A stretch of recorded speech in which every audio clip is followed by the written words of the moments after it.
Amém. Porque não faço o bem que prefiro, mas o mal que não quero, esse faço. Vou ler também o 20. Mas se eu faço o que não quero, já não sou eu quem o faz, e sim o pecado que habita em mim. Deus, fala conosco hoje à noite. Nós já estivemos, ano passado, trabalhando esse capítulo, mas eu quero trazer aqui uma reflexão nessa parte do texto. Precisamos da tua orientação, precisamos da tua luz. Lança luz nesse lugar. Nós precisamos da luz espiritual para compreendermos, para absorvermos as Escrituras Sagradas. Em nome de Jesus. Amém. Para a maioria das pessoas, os acontecimentos, a guerra, a possível guerra entre Estados Unidos e Irã, o que acontece no Oriente Médio, o que acontece em alguns países latinos, americanos, é coisa da vida, rotineiro. Mas para quem estuda a Bíblia, você se lança no mundo profético e percebe que estamos diante do cumprimento profético. Esse texto aqui é um cumprimento na vida de cada um de nós, desde o dia em que aceitamos o Senhor Jesus como nosso Salvador. Essa guerra, essa batalha, essa luta espiritual que nós travamos no dia a dia é resultado da decisão que tomamos de sermos assistidos pelo Espírito Santo. Nós fomos convencidos pela palavra de Deus, Jesus como Redentor, Salvador da nossa vida, o aceitamos como Senhor da nossa vida, e aí a partir do momento em que se aceita Jesus, a partir do momento em que você trabalha a espiritualidade no teu coração, você começa a travar esta luta que alguns chamam entre o bem e o mal, a luta entre as trevas e a luz, a luta espiritual entre a natureza espiritual e a natureza carnal. Podemos chamar esta guerra, esta luta entre o homem espiritual e o homem carnal. Paulo está tratando conosco, falando conosco. Por isso, hoje à noite, eu trouxe aqui esse tema do próprio versículo. Eu não faço o que não quero. Se eu faço o que não quero, já não sou eu quem o faz, e sim o pecado que habita em mim. E o versículo 19 também vai corroborar, quando ele diz: não faço o bem que prefiro, mas o mal que não quero, este faço. Vamos transformar isso aqui numa pergunta, num questionamento. Por que não faço o bem que prefiro? Por que não vivo a vida cristã que eu gostaria de viver? Por que eu não consigo cumprir os meus votos para Jesus? Por que eu não consigo desenvolver a minha salvação? Por que eu não consigo criar a minha família sobre os cuidados do Senhor Jesus? Por que os nossos filhos se desviam? Por que as pessoas se afastam da igreja? Por que não se vive com tanta intensidade a fé como nos primeiros dias em que nós aceitamos Jesus? Aquele momento maravilhoso da fé. Por quê? São os porquês. Então, hoje à noite, a tendência da palavra de Deus é colocar os pingos nos is, os acentos nas palavras, para que elas possam ser entendidas, possam ser compreendidas. Imagina se o Parque do Cocó não tivesse acento na palavra cocó. Imagina se uma outra palavra que você conhece tão bem não viesse com as acentuações gráficas, com os hífens, com as paradinhas. Nós vamos transformar este porquê aqui em porquê de pergunta. Por quê? Por quê? Esse versículo aqui vai me direcionar, me orientar para o que nós chamamos de a beleza da fé cristã, a alegria de ser filho de Deus, de conhecer a palavra do Senhor. Muito se fala nos dias atuais, saia da tua zona de conforto. Eu tenho um certo questionamento a esse princípio, porque de certa forma a decisão de sair de uma espiritualidade mergulhada na própria vontade, no próprio desejo, para uma espiritualidade vitoriosa, é uma decisão que vem mediada pelo Espírito Santo. É Deus que nos conduz à vitória espiritual. Mas o que a maioria faz? A maioria prefere sair da segurança em Jesus. A segurança que a palavra de Deus me dá, a segurança que o Evangelho me oferece. E, portanto, sair da segurança de Jesus vai incidir contra esta palavra, que diz, então, o que eu não quero eu vou fazer. O que eu não prefiro para a minha vida é exatamente esta decisão que eu vou mergulhar sem perceber. Até parece uma decisão inconsciente. Até parece uma escolha normal. Mas aí quando você se percebe, você está mergulhado na insegurança, na infelicidade. Você está vivendo a vida cristã da maioria, nominalista, secundária, fria, calculista, indiferente, sem prazer, sem alegria. Você vem aos cultos como uma formalidade. Você serve a Deus, às vezes obrigado. Você dá muito mais permissão aos problemas da sua vida, às dificuldades da sua vida. E aí quando pergunta por que não está dando certo, porque você não veio na igreja, porque faltou o culto, aí você diz, não, eu estou com problemas, eu estou com dificuldades, eu estou com lutas. Você deu lugar às lutas, às dificuldades. Não era isso que você queria. Com certeza, o verdadeiro cristão deseja estar na casa de Deus, ouvir a palavra do Senhor, participar do corpo com alegria, trazer a felicidade oferecida por Jesus, paga com o sangue de Jesus, com o preço alto de cruz, da morte de Jesus, para que nós tivéssemos a vitória espiritual. Então eu não quero fazer. Eu não quero deixar de vir à igreja, eu não quero deixar de ler a Bíblia, eu não quero deixar de orar, eu não quero deixar de ser vitorioso, mas você termina deixando de ser vitorioso. Você termina não alcançando as bênçãos do Senhor, você termina mergulhando no fracasso espiritual, na derrota cristã, puramente por causa da escolha que lhe foi favorável no momento, que te facilitou. Funciona mais ou menos assim, o filho chega para você e diz, eu não vou para o culto hoje, mamãe, vou ficar em casa, eu tenho um compromisso com a amiga, com um amigo. E você termina cedendo, tá o quê? E entra até no campo da negociação. Tudo bem, você fica hoje, mas no próximo domingo você vai. O que acontece é que no próximo domingo também vai haver outro tipo de negociação. Você faz esse tipo de negociata consigo mesmo. Hoje... Deus, tu sabes, eu estou cansado, eu trabalhei muito, então hoje eu não vou para o culto, mas com certeza na próxima reunião eu estarei lá.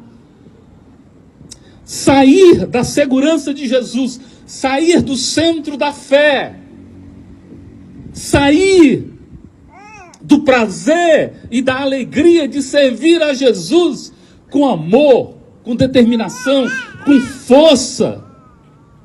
E sabe quando isso acontece? É que o desejo da natureza humana é maior do que o desejo de servir a Jesus. Quanto ao não querer, ao não fazer,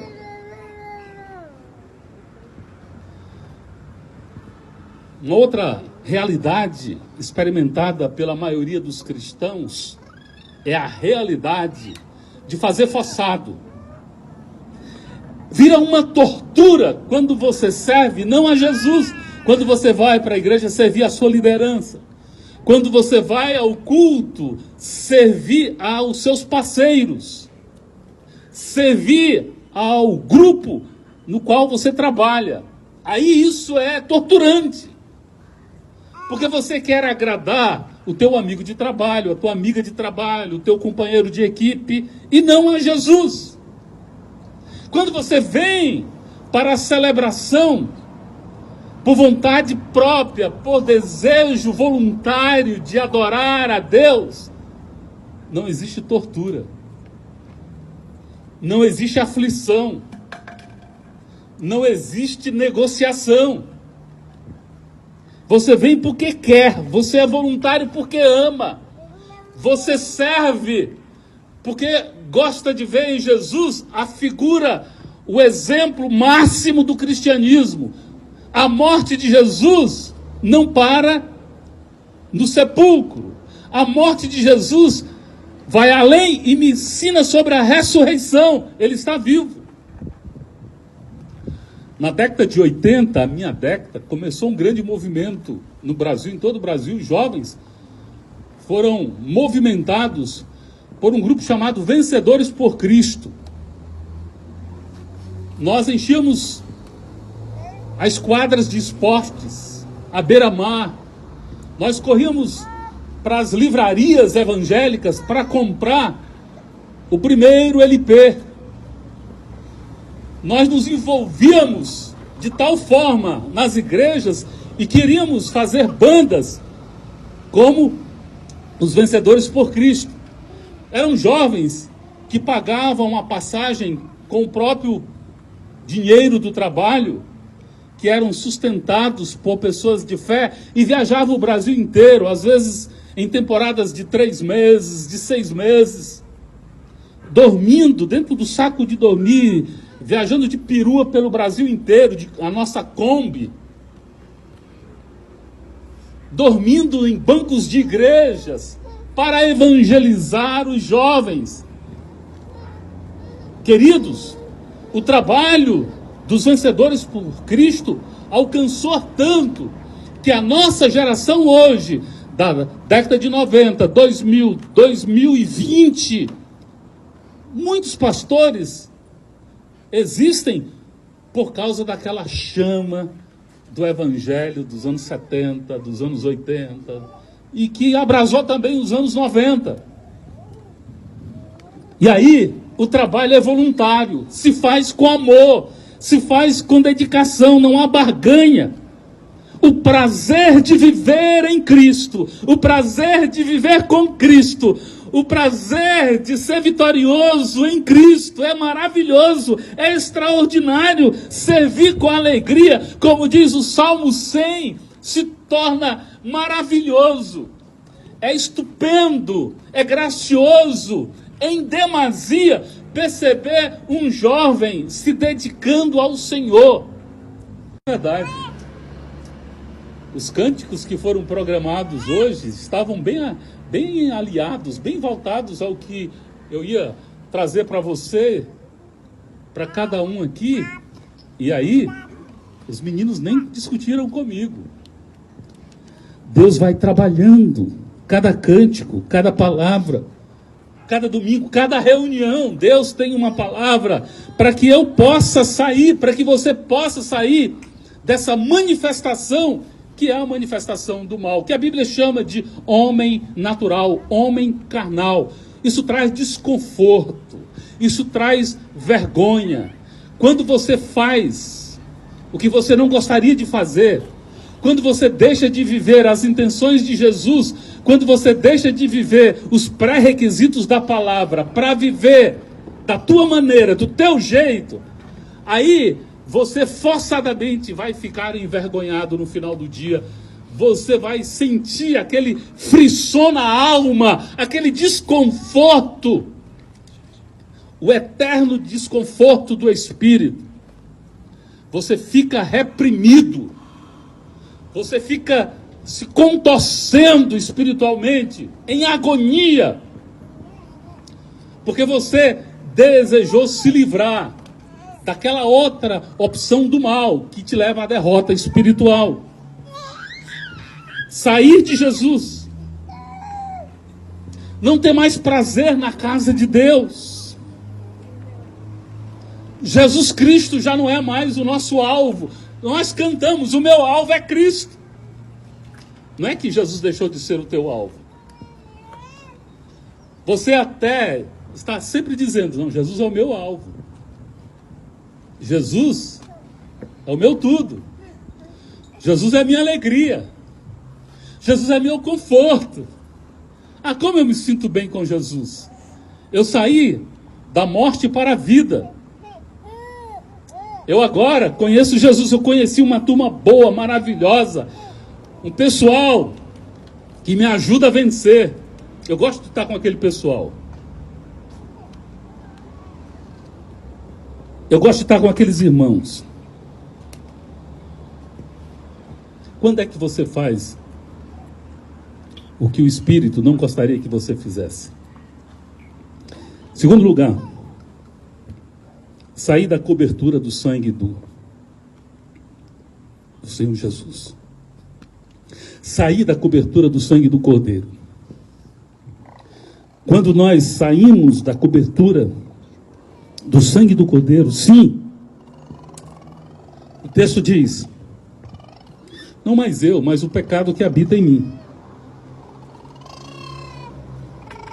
Não é isso que o texto está dizendo para nós, claramente? Vamos folhear a Bíblia. Então, versículo 21. Ao querer fazer o bem, encontro a lei de que o mal reside em mim. 22. Porque no tocante ao homem interior, tenho prazer na lei de Deus, mas vejo nos meus membros outra lei que, guerreando contra a lei da minha mente, me faz prisioneiro da lei do pecado que está nos meus membros. O grande apóstolo Paulo, chegou a dizer, desventurado homem que sou. Quem me livrará do corpo desta morte? Quem me livrará desta agonia? Quem me livrará desta tortura? Quem me livrará desta desgraça?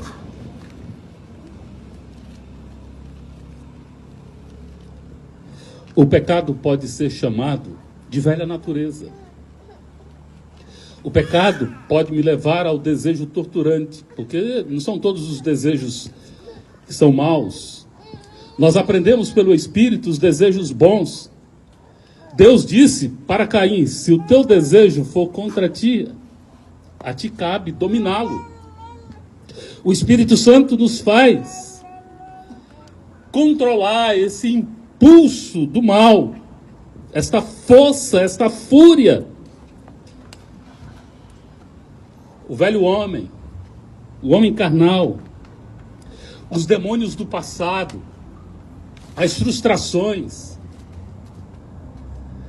Isso pode até ficar barrado. Isso pode até ficar recalcado. Mas quando nós perdemos esta resignação, esse desejo, esta resiliência, esta força, quando nós deixamos de ressignificar a vida em Jesus, quando nós deixamos de trabalhar a vida vitoriosa, quando nós deixamos de entender o significado da cruz, aí a mamãe prefere deixar o filho diante da televisão ou com o celular ao alcance do que gastar tempo para ensinar a Bíblia. A mamãe prefere drogar o filho do que ensiná-lo. Ou então fazer o que muitas pessoas fazem lá na escola da Gláucia. A Gláucia compartilha comigo, olha, as mães chegam para mim e dizem, e amanhã é feriado? É feriado. Amanhã não vai ter aula. Mas não pode. Com quem nós vamos deixar nossos filhos? Irmãos, um feriado, um dia sem aula, é um bom dia para você ficar com os filhos. Para você ir à praia, ensinar a palavra de Deus. Mas os pais estão transformando as escolas num depósito. Chega lá e deixa. A mesma coisa fazem com as igrejas. Os pais deixam os filhos sob os cuidados dos professores treinados. Ninguém quer ter mais trabalho com filho. Ninguém quer mais ensinar. não saber mensurar o amor de Deus, não compreender o significado da cruz, o amor que Deus teve, a prova maior do amor de Deus foi o Filho. Se eu fizesse uma pergunta para você: Deus te ama? Deus te quer? Deus se importa com você? A maioria hoje responderia da seguinte forma: não, Deus não se importa comigo. E aí eu poderia fazer um outro questionamento: por que Deus não se importa com você? Aí a resposta é sempre essa. Quando eu pergunto: você acha que Deus se importa com você? As pessoas me respondem: não, eu acho que não. Por quê? Porque tem muita gente passando mal, tem muita gente passando fome, tem muita gente na miséria, porque existe violência. Aí a culpa é de Deus. Não, mas eu não perguntei para você se Deus se importa com a sociedade, se Deus se importa com outras pessoas. Eu perguntei a você se Deus se importa com você. A minha questão é com você. Aí algumas voltam atrás e dizem: não, eu sei que Deus me ama, mas eu não gosto muito, eu não curto muito essa vida de igreja. A falta de entendimento, de compreensão, de sabedoria. Irmãos, eu estou estudando sobre a prosperidade de Israel. Para mim, não é mais um enigma, não é mais um desconforto. Ver que aquele povo tão pequeno, aquela nação tão pequena, prospera tanto. 50% dos prêmios Nobel, 50%, metade, vai para judeus. São judeus que ganham. Descobertas científicas em todas as áreas. O povo de lá é riquíssimo nisso. Conhecimento. Alguém pode até dizer: não, é porque o povo judeu já sofreu tanto e tudo que ele faz é bem feito. Isso pode ser verdade. Tudo que um judeu faz é bem feito. E por que nós não somos abençoados? Porque, às vezes, nós não fazemos bem feito aquilo que Deus nos coloca para fazermos. A Bíblia fala claramente: maldito todo aquele que fizer a obra do Senhor relaxadamente. Que maldição é essa? Maldição no fruto do seu trabalho, maldição nas suas relações. Por que o povo judeu está prosperando? Por que o povo de Deus, a nação de Israel, é um povo abençoado? Porque eles fazem tudo bem feito. Eles buscam reconhecimento. E aí vem o sucesso. Sucesso não é algo que você encontra no meio da rua. Acho que agora eu posso contar, né? A Ana Lídia pediu uma aliança para o marido esse final de semana, porque ela havia perdido dela na praia, tomando banho lá um dia, mergulhou e voltou com a mão sem aliança. Aí ela pediu tanto nesse final de ano: meu amor, vá e compre uma aliança, eu estou sem aliança. Aí ontem cedinho nós fomos para a praia, a Ana Lídia está lá cavando o chão assim, brincando com o pé, cavando, de repente vem o quê? Uma aliança, coisa mais linda, estava lá. Aí ela brincou, disse assim: Deus me devolveu agora o que eu perdi no mar, voltou, tantos anos. Então, irmãos, Deus é tão maravilhoso. Deus devolve o que a nossa natureza pecaminosa, carnal, que a nossa maneira relaxada, Deus devolve mesmo, porque Ele é tão misericordioso. Mas nós não podemos viver a vida cristã sempre, absolutamente sempre, fundamentando nas misericórdias de Deus o que nós podemos fazer. O que você pode fazer, faça bem feito. Faça com amor. Faça com dedicação. Faça com altruísmo. Faça o melhor para Deus, da melhor forma, que Deus vai te dar o melhor. A Bíblia diz que Deus é um bom pai. Nós que somos maus, sabemos dar boas dádivas aos nossos filhos, quanto mais o vosso Pai que está nos céus. Deus quer te dar o melhor. Quando nós saímos da cobertura do sangue de Jesus, nós colocamos a nossa vida em risco. em perigo de morte. Nós escolhemos a desgraça. Por quê? Porque nós passamos a fazer o que não gostaríamos de fazer. Nós passamos a servir a Jesus da maneira como não gostaríamos. Tenho certeza que cada um aqui gostaria de servir da melhor maneira possível. Então nós precisamos aprender a servir a Deus com o melhor. Paulo diz claramente: quando eu me submeto à lei do pecado, à lei do mal, à lei da morte, eu me submeto, eu tomo forma, eu me torno aliado do inimigo de Deus, o arqui-inimigo de Deus, que é o diabo. Então, colocar a vida cristã em segundo plano, colocar os cultos em segundo plano, deixar de lado as misericórdias de Deus, acreditar na sua capacidade, viver de acordo com o seu esforço. Eu posso, eu consigo. Lê do engano. Você até pode, você até consegue, circunstancialmente pode, temporariamente você consegue, mas eternizar, prosseguir para o alvo. Paulo diz: esquecendo-me das coisas que para trás ficam, Filipenses 2:3, eu prossigo para o alvo, para as coisas que estão diante de mim. Eu prossigo para o alvo que é Jesus. Então, prosseguir para o alvo é colocar Jesus no centro, é colocar a palavra de Deus como prioritária para a sua vida, para a sua devoção. É aprender a ler a Bíblia, é aprender a estudar a palavra de Deus, é chegar aqui na igreja com fome, na escola bíblica dominical. Eu reputo o melhor departamento, a melhor missão da igreja se chama Escola Bíblica Dominical. É na escola bíblica que eu aprendo, é na escola bíblica que eu participo, é na escola bíblica que eu torno a Bíblia dinâmica. É no casa, no sábado, que eu venho aqui, aquela disputa por conhecimento faz com que eu cresça diante de Deus. É aquela pessoa que um dia foi teu amigo e te traiu, te violentou, e você se sente mal até com a presença dela.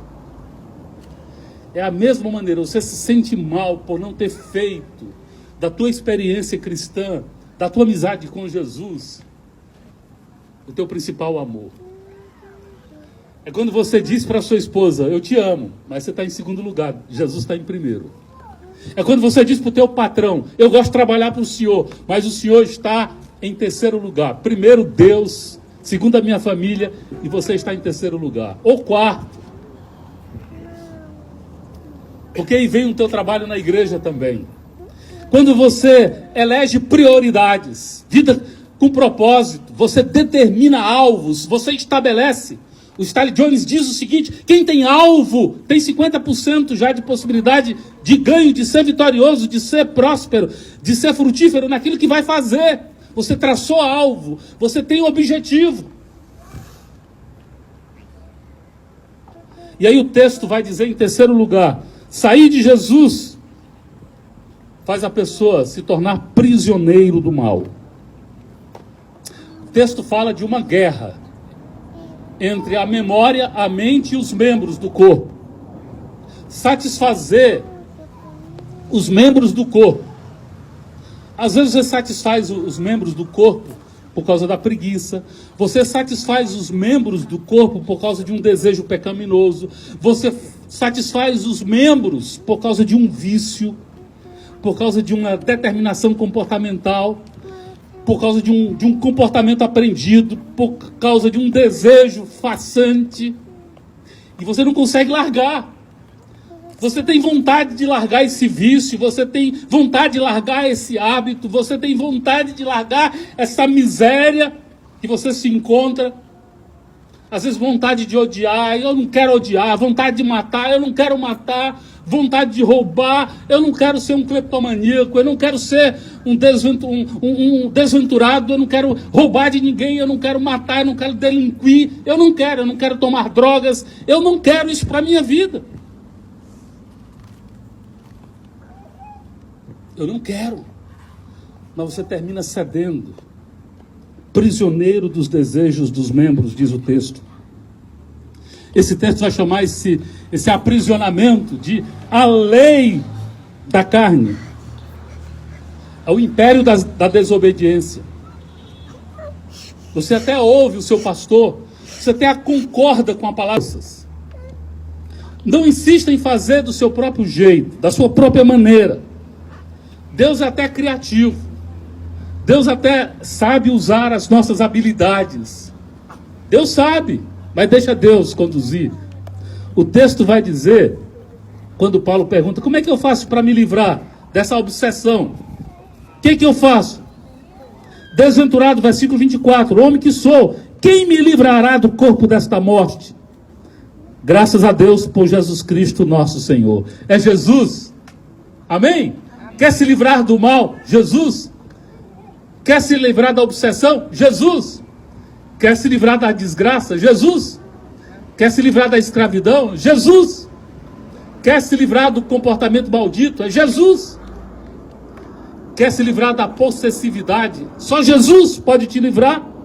Do condicionamento mal? Só Jesus. Das ambições erradas? Só Jesus te livra. Só Jesus. Da vida infrutífera? Só Jesus te livra. Paulo encontrou a resposta em Jesus. Aí ele diz, graças a Deus por Jesus nosso Senhor. Jesus é o nosso Senhor. Quando Jesus é o nosso Senhor, é porque você permite Ele te conduzir. As redes estão furadas, precisam de conserto. Então leia esse texto, versículo 9, Hebreus 6:9, diz, quanto a vós outros, todavia, ó amados, estamos persuadidos. Nós, liderança, Paulo, em outra situação, o autor aos Hebreus aqui, estamos persuadidos das coisas que são melhores e pertencentes à salvação, ainda que falamos desta maneira, porque Deus não é justo para ficar esquecido do vosso trabalho. Amém? Deus não é injusto para ficar esquecido do vosso trabalho. Cada trabalho que você faz, cada prestação de serviço ao Senhor, Ele não é injusto para ficar esquecido. E do amor que evidenciastes para com o seu nome, pois servistes e ainda servis aos santos. Desejamos, porém, versículo 11, continue cada um de vós mostrando até o fim a mesma diligência para a plena certeza da esperança, para que não vos torneis indolentes. Indolentes aqui, pessoa preguiçosa, relaxada, faz o trabalho do Senhor como carro velho, força, motor cansado, motor que não funciona mais. Mas vocês são imitadores daqueles que pela fé e pela longanimidade herdam as promessas. De quem? De Deus. Nós somos herdeiros das promessas de Deus. Amém? Amém. Então essa reflexão que eu queria trazer no primeiro culto do ano. O meu desejo é que você comece 2020 bem. Que você vem prometendo para Deus, cumpra. Faça como você disse que ia fazer. Para você se sair bem. Para você ter o legado extraordinário de Jesus. As promessas se cumpram na sua vida. E aí, você parar de dar esse testemunho. Ah, eu queria ter feito bem feito, mas não consegui. E aí, você vive dizendo, não, eu não queria fazer isso, mas fiz. Eu não quis mentir, mas eu menti. Eu não quis furtar, mas furtei. Eu não quis pecar, mas pequei. Eu não quis fumar um baseado, mas fumei. Eu não quis voltar para as drogas, mas voltei. Eu não quis deixar de vir para a igreja, mas deixei. Eu não quis servir a Deus relaxadamente, mas estou servindo relaxadamente. Então, irmãos, vamos mudar. Vamos mudar esse condicionamento. Vamos mudar essa esperança. Vamos mudar essa maneira de ser em Jesus. Nós mudamos em quem? Em Jesus. Ele é o que? O nosso Salvador. Se você crê nisso, fica de pé. Amém? Ele é o nosso Senhor. Então faça o melhor para Jesus. Ele tem o melhor para a sua vida. Ele tem tudo de bom para você. Ele tem um ano maravilhoso em todas as áreas. Relacional, vivencial, profissional. Ele tem o melhor. Obedeça a palavra de Deus. Ensine os